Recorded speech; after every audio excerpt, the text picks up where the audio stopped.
Bem-vindos e bem-vindas a mais uma edição do Arte e Cultura, o programa que traz as artes em suas mais diversas formas. No programa de hoje, vamos conversar um pouco sobre quadrinhos independentes e todo o processo de produção, financiamento e vendas.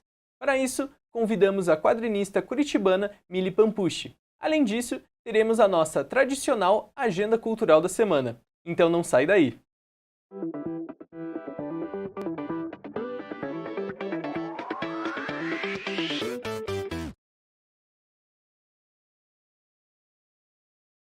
Formada em jornalismo, Mili Pampucci trabalha na produção de quadrinhos independentes e oficinas e workshops de escrita criativa com roteiros para HQs. Recentemente, uma de suas mais recentes produções foi indicada ao HQ Mix, prêmio de maior prestígio para um quadrinho nacional. Seja muito bem-vindo ao programa, Mili. Oi, Pedro. Obrigada pelo convite. É muito bom estar aqui. Maravilha, Mili. E para a gente começar a nossa conversa, poderia nos contar de onde nasceu essa paixão pelos quadrinhos e a vontade de escrever roteiros? Então, eu leio quadrinhos desde a infância, então eu li muito mangá na adolescência e sempre escrevi também. E à medida que eu fui crescendo e conhecendo as formas de publicação, tanto de quadrinhos quanto de outras formas literárias, eu acabei me encantando com o mundo dos quadrinhos independentes. Então, eu comecei a conhecer as pessoas que produziam aqui no Brasil quadrinhos. Só que eu não desenho. Então, eu era muito consumidora, leitora desses quadrinhos, mas como eu não desenhava, eu não almejava publicar quadrinhos.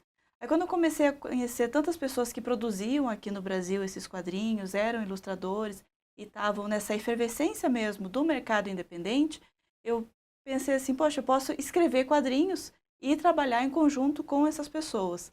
Então, veio ali mais ou menos no comecinho de 2010, 2012, mais ou menos, e eu tive contato com esse mercado dos quadrinhos e comecei a me envolver artisticamente com essas pessoas. Então, eu comecei a escrever as histórias e procurar ilustradores e ilustradoras para produzir em conjunto esses trabalhos, essas ideias.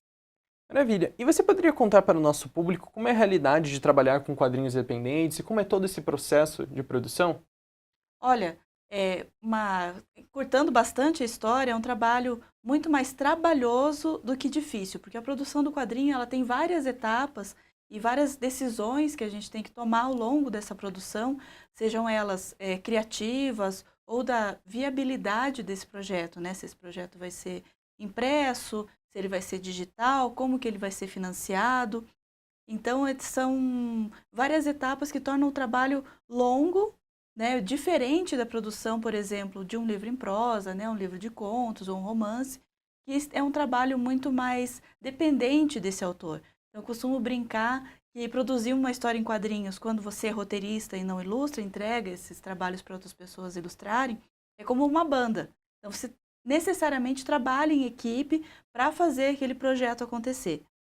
Então, e tem várias escolhas que são possíveis de se fazer, né? Existe a possibilidade, por exemplo, só de publicar esses quadrinhos na internet, uma rede social ou em alguma rede específica para quadrinhos e disponibilizar eles de forma gratuita para os outros leitores, para criar essa base de leitores. Existe a possibilidade de colocar esses trabalhos em alguma plataforma de financiamento coletivo também, para poder viabilizar financeiramente, aí principalmente quando o objetivo da pessoa imprimir, né, trazer esses trabalhos na materialidade impressa, ou ainda recorrer a projetos de incentivo cultural, que é a área que eu estou atuando mais hoje. Você tem uma ideia de projeto, inscreve ele em algum edital e aguarda o resultado. Se for contemplado, você tem essa viabilidade financeira para produzir aquela proposta que você colocou no edital. E um dos seus trabalhos mais populares é a série de HQs A Samurai, na qual você criou em colaboração com vários outros artistas, né? Poderia nos contar um pouco de onde surgiu essa ideia e essa vontade de escrever essa história? Então, eu peguei a Samurai, então eu juntei várias paixões que eu tinha e continuo tendo. Uma delas é a cultura japonesa, que eu sou apaixonada desde a infância, então eu sou daquela geração que viu os animes na TV e se apaixonou pelo Japão. guerreiras fortes, né? Essas mulheres lutadoras. Então eu sempre gostei dessas personagens empoderadas que literalmente são guerreiras e lutam pelo que querem. Os próprios quadrinhos, né? Essa paixão pelos quadrinhos e pela escrita e por criar histórias principalmente, né? Que eu verti daí dentro dessa narrativa. Então eu fui juntando todas essas paixões e criei essa personagem. Eu já tinha escrito alguma coisa dela num conto uma vez e eu fui elaborando cada vez mais ela para criar essa mulher samurai ambientada no período Edo, que é mais ou menos ali o século XIV, XV, no Japão. E pensar nessa mulher guerreira, num ambiente que era totalmente machista e tal, então fazer toda essa brincadeira. E eu fui elaborando isso, colocando bastante fantasia, como eu gosto de criar, e para viabilizar assim, a produção da HQ, eu decidi chamar vários ilustradores e ilustradoras. Então é a história é dividida em capítulos, ela é linear, ela é contínua, mas ela é dividida em capítulos e cada capítulo é ilustrado por uma pessoa diferente. E também tem uma cor predominante. E esses dois elementos da cor e do traço, eles também têm uma questão sinestésica ali da narrativa. Então, os momentos de ação, tem tanto cores e traços que vão chamar mais para esses sentimentos, momentos mais reflexivos também, para criar também essa questão da leitura sinestésica da HQ. E eu acho muito bonito, né? Até quando eu estava lendo os exemplares da Samurai, isso que me chamou muita atenção a primeira vez que eu estava folheando. E cada capítulo vai mudando os estilos, né?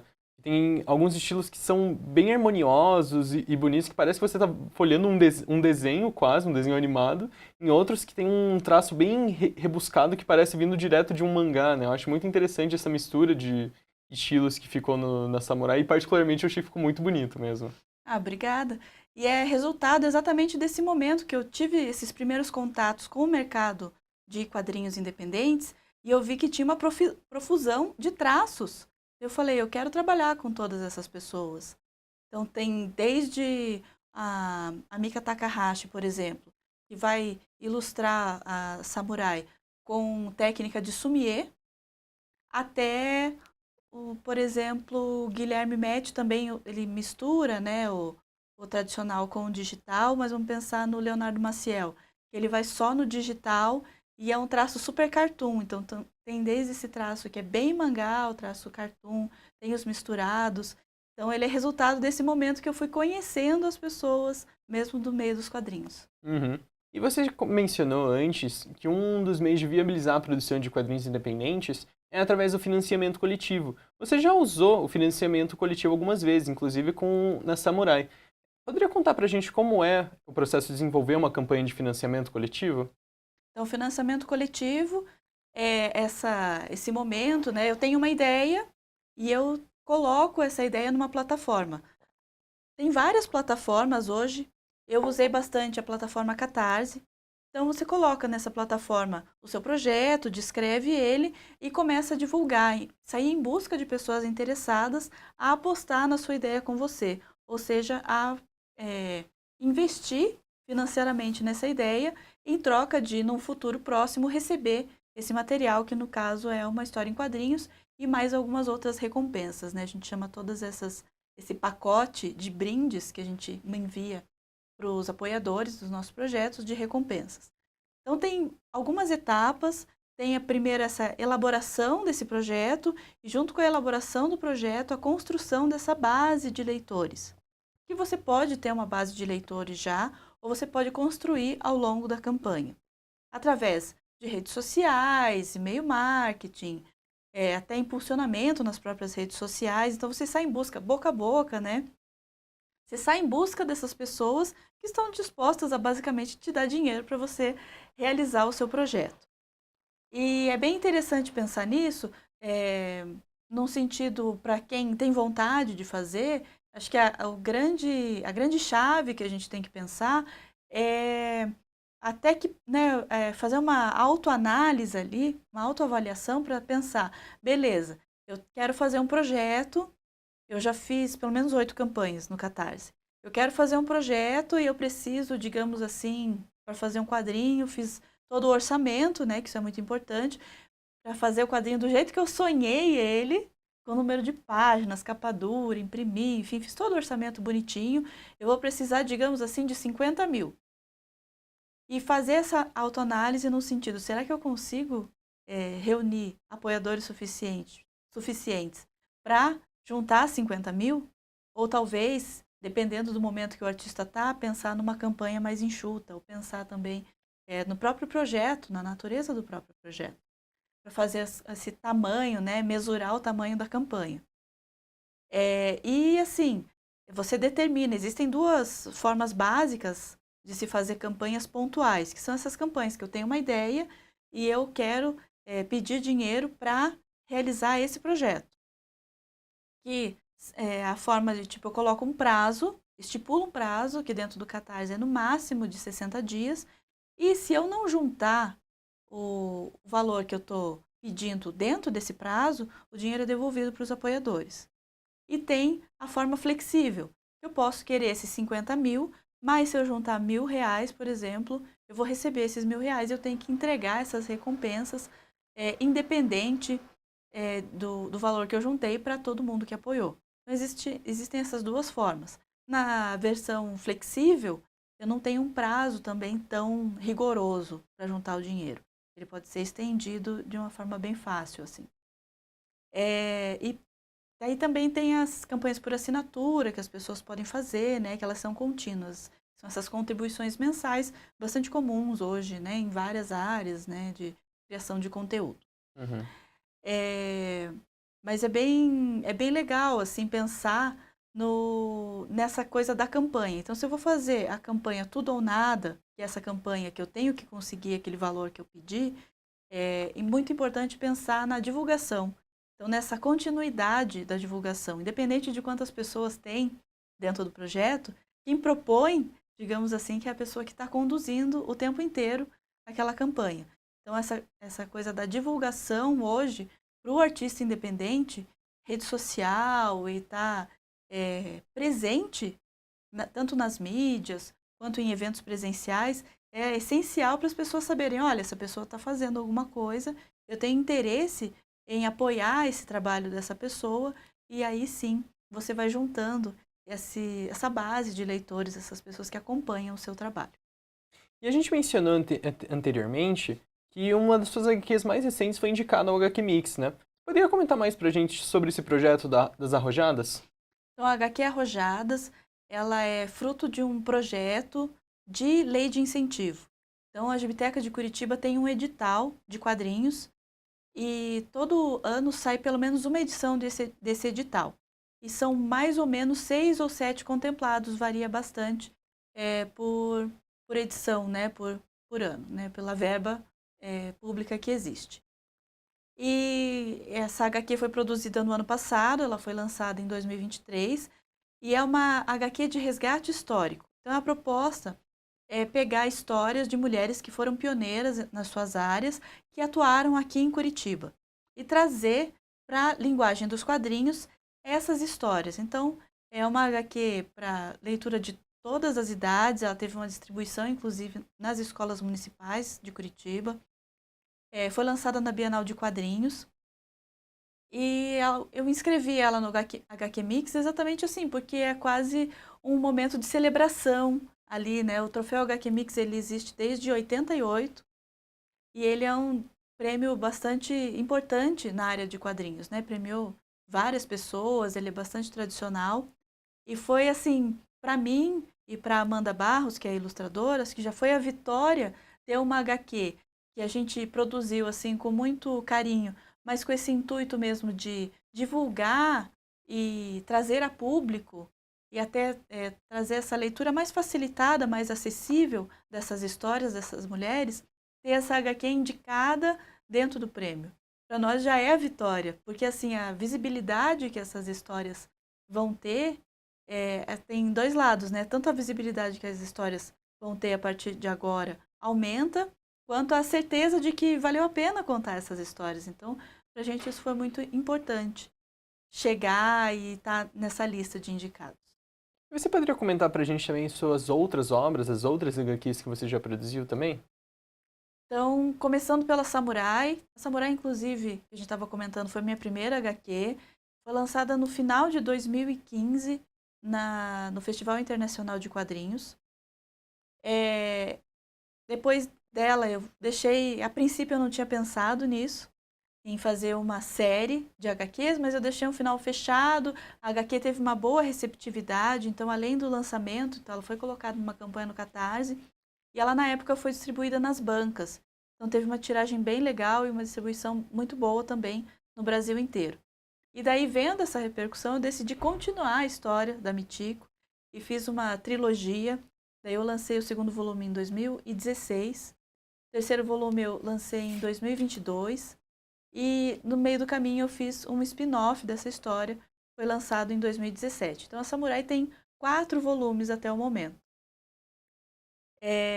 Depois disso eu lancei também a HQ Doce Jazz, que daí ela tem a ver com o Japão, mas é uma HQ inspirada numa experiência que eu tive de intercâmbio no Japão e tal. É uma HQ sem falas. Eu quis emular essa relação, a criação, quando a gente faz amigos através de outra linguagem que não a falada. Então, através da música, eu quis emular isso. Então, é uma HQ sem palavras, sem falas. Também tem Arrojadas, que foi lançada agora em 2023. Tem outra HQ também de edital de lei de incentivo, que é Entre os Atos de Sidéria. Foi lançada no final... Não, foi lançada em março de 2022. E também tem uma outra HQ chamada Zahira, um conto ao andaluz, que foi lançado no final de 2021. Então, tem alguns trabalhos que também estão para ser lançados. Tem mais 2 HQs no forno. Uma delas também vai ser uma HQ sem falas, que é Claire de Luna, que a gente está produzindo com a mesma ilustradora de Arrojadas.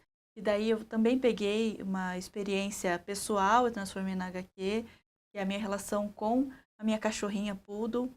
Essa coisa realmente, essa relação que um pet e o ser humano tem, né, de superação mesmo. Então, o ser humano está um pouco triste, deprimido, e como o cachorro vai puxando a gente para fazer as coisas.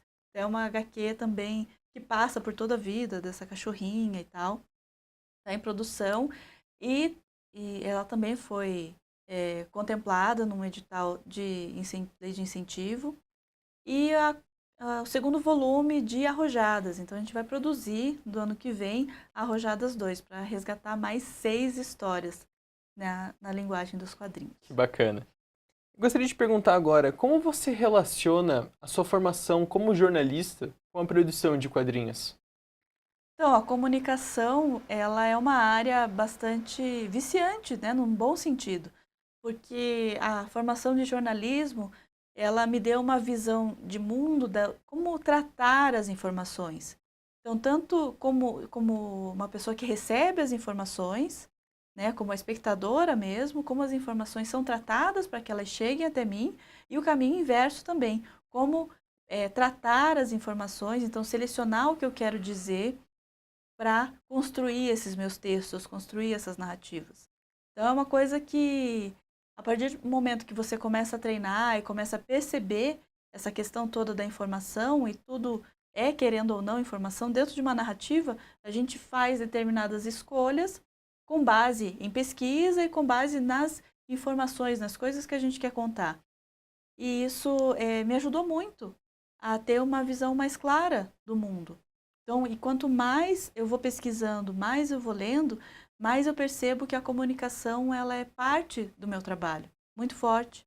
Então, acho que, assim, me ajudou bastante a entender o mundo. Eu acredito que, por exemplo, se eu tivesse uma outra formação, em qualquer outra área, eu não teria a mesma visão sobre a informação que eu tenho hoje, sobre o tratamento de textos, informações e como transmitir elas da melhor forma possível para esses leitores. E que dicas você gostaria de dar para aqueles que são apaixonados pela nona arte e têm vontade de também produzir quadrinhos? Basicão, né? Ler bastante quadrinho, ler vários estilos, ler mangá, comics, tirinhas, entender muito bem como funcionam os quadrinhos, entender que o quadrinho é uma linguagem, não é um gênero literário, então o quadrinho ele é uma linguagem própria, tem as ferramentas próprias do quadrinho quando a gente pensa em escrever, entender também por que eu estou contando essa história como uma história em quadrinhos e não como uma outra mídia. Que mais? Escrever bastante, eu acho que assim, claro, assim como a ilustração, ela tem essa questão do treino, que ela é bem batida, a escrita também é um treino. Essa questão de entender como as narrativas são construídas e escrever algumas coisas como exercício mesmo. Sem precisar se apegar, pensar que aquilo vai ser publicado em seguida, né? Sair um pouquinho, ir na contramão disso que a gente vive hoje, das redes sociais, né? Desse desejo de mostrar o que a gente está produzindo, produzir coisas de uma forma mais leve. E daí quando, depois de todo esse treino, todo esse ensaio mesmo, aí ter uma segurança para mostrar para as outras pessoas. E um ótimo lugar para treinar e fazer exercícios é a própria Gibiteca de Curitiba. Tem uma profusão de oficinas que acontecem todo semestre, vários professores de várias áreas, tem aquarela, desenho digital, quadrinho iniciante, quadrinho autoral, desenho básico, desenho mangá, modelo vivo, desenho técnico. Então, a depender... E tem o de roteiro também, que eu estou esquecendo da minha própria oficina. A depender da área que a pessoa quer atuar dentro do quadrinho, ela pode ir lá na Gibiteca, os cursos são super acessíveis, está R$70 a mensalidade. E está com inscrições abertas agora. Então, quem quiser se inscrever, é um ótimo lugar para começar. Tem bastante incentivo, né? A Gibiteca realmente é um polo do quadrinho em Curitiba. E onde que as pessoas podem encontrar as suas obras? Ficaram com vontade de ler? Onde que elas podem procurar as suas HQs? Podem achar na minha lojinha, que é meu selo, né? Eu tenho uma editora que é o selo, como eu publico os quadrinhos, que é a Têmpora Criativa. Então, dentro da Têmpora Criativa tem lá publicações, tem todos os quadrinhos para vender. Também, inclusive, tem o livro sobre escrita de roteiro, que eu acabei não mencionando. Quem tem interesse, né, em escrever os roteiros e talvez esteja mais longe de Curitiba, né, também tem o guia de roteiro. Pode me procurar no Instagram também, que é @millypampuch, que é MYLLEPAMPUCH, e mandar uma mensagem também, envio pelo correio. Também coloquei na Amazon, para quem, né, achar mais fácil. Também tem as versões digitais dos quadrinhos, inclusive, na Amazon. E em várias feiras, tem em algumas lojas, tem na Itiban, tem na Comics em São Paulo, tem na Arte Letra, tem na Tela Aranha, tem em todas as livrarias de Curitiba, tem na livraria até do Paço da Liberdade. Mas o mais fácil mesmo é entrar em contato e pedir. E seguindo agora para o nosso quadro Ping Pong, onde eu vou te fazer uma série de perguntas e você vai me responder com a primeira coisa que lhe vier na cabeça, tudo bem? Um projeto dos sonhos que gostaria de realizar. Projeto dos sonhos? A trilogia da Samurai Capa Dura. Legal. Sua parte favorita na produção de quadrinhos? Criar as histórias. A parte que você menos gosta na produção de quadrinhos? Juntar o dinheiro. Se você pudesse hoje refazer um projeto seu do passado, qual seria? Acho que eu refaria Zahira. E uma meta que você ainda quer conquistar? Ganhar um Eisner. Esse foi o nosso quadro Ping Pong e agora seguimos para a nossa agenda cultural.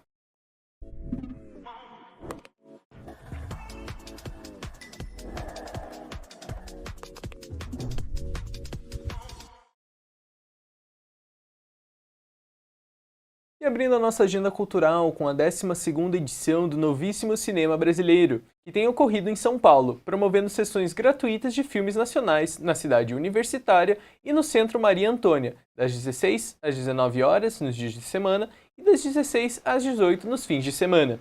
O evento vai até o dia 15 de setembro, e para mais informações, confira o site oficial. Já em Curitiba, o Guairão será palco do espetáculo Férias, com Fábio Assunção e Drica Moraes. Na trama, nós acompanhamos um casal que viaja para comemorar as bodas de prata, refletindo sobre a história e intimidade do relacionamento. A apresentação será no dia 7 de setembro, às 21h15, com ingressos a partir de R$ 160 no Disque Ingressos. Indo para Recife, a capital pernambucana recebe a exposição Michelangelo, o mestre da Capela Sistina, com obras de um dos maiores nomes do renascentismo e da arte mundial. A exposição estará no Rio Mar até o dia 9 de setembro, das 10 às 22 nos dias de semana e do meio-dia às 17h30 nos fins de semana. Ingressos estão disponíveis a partir de R$ 60 na bilheteriadigital.com. Em Brasília, o Sesc 504 Sul recebe a peça Alguém Vai Morrer, com apresentações dos dias 6 a 8 de setembro, às 19 horas. A peça explora, de maneira cômica e irreverente, temáticas de poder e relações sociais. Os ingressos custam R$ 40 e podem ser adquiridos pelo site Simpla. E fechando a nossa agenda cultural com a apresentação musical Afrodite Rock Night. Tamelo sobe aos palcos da Audio Rebel no Rio de Janeiro, trazendo seu estilo musical que aborda temas como o amor próprio, o autoconhecimento e muito rock. A apresentação será no dia 6 às 20 horas, com ingressos a partir de R$ 25 no site Simpla. Mili, gostaria de agradecer mais uma vez sua presença aqui no programa, o papo foi ótimo. Gostaria de comentar mais alguma coisa antes da gente encerrar aqui? Foi ótimo falar com você também, Pedro. Muito obrigado pelo convite e adorei falar sobre quadrinhos, sempre muito bom falar sobre quadrinhos, falar com você também. Obrigada. Foi ótimo recebê-la aqui no Arte e Cultura. Muito obrigado também pela companhia. Não esqueçam de se inscrever no canal da TV Uninter, onde você pode conferir os últimos episódios do Arte e Cultura e demais programas que produzimos aqui. E também de nos seguir no Instagram, onde você confere toda a programação semanal da TV Uninter. Até a próxima. Tchau, tchau.